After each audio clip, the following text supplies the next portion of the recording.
Hey, how you doing, everybody? Welcome back to Big Frog's 4x4. Today we're going to be talking about the belt replacement on the Giyi mulcher, model Giyi Gy-72Pro. So I got a little too aggressive into a stump, and it started jumping. The whole thing started jumping, and it caught and snapped the belt. Mostly my fault, somewhat the fault of the mulcher, because this drum is not balanced. I've seen some reviews where theirs seem to be fine. This one is not balanced at all. It shakes something fierce.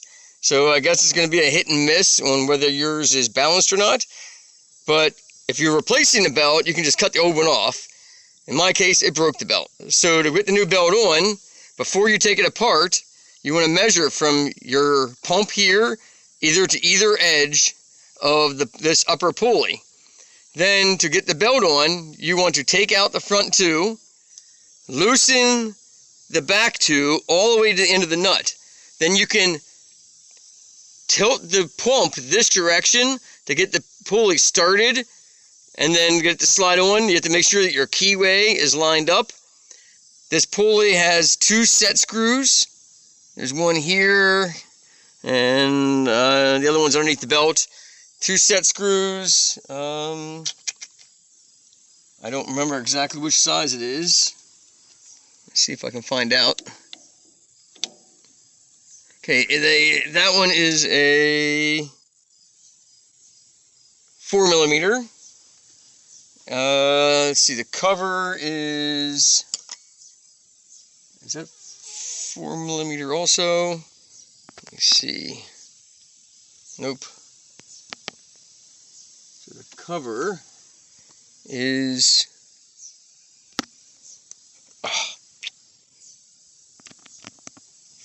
So the cover is a 5mm.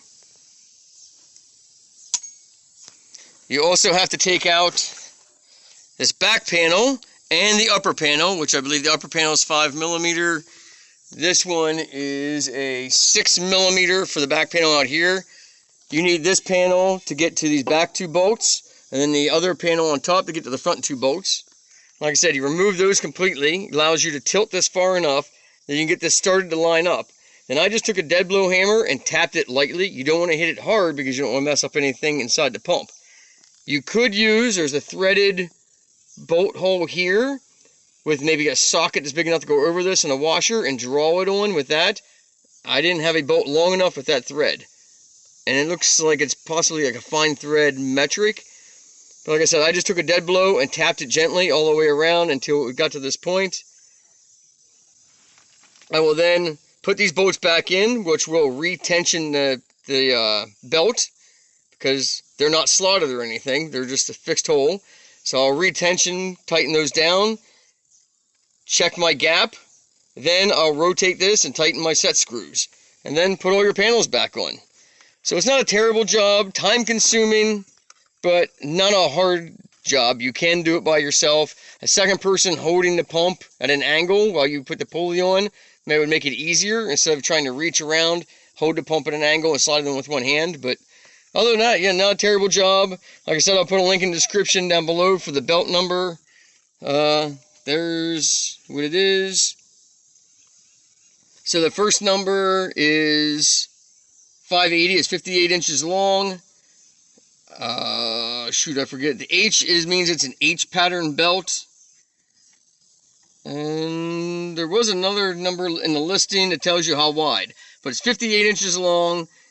It's a 1/2 inch spacing between the H's. So center to here is 1/2 inch. And it's 1 inch wide. And like I said, I'll put a description down below for the belt number, so you can pull it off of Amazon. That's the only place and fastest place I found to get it. Thanks for watching Big Frog's 4x4. Don't forget to like and subscribe. Hit that bell if you want notified of new videos. Thanks for watching. God bless.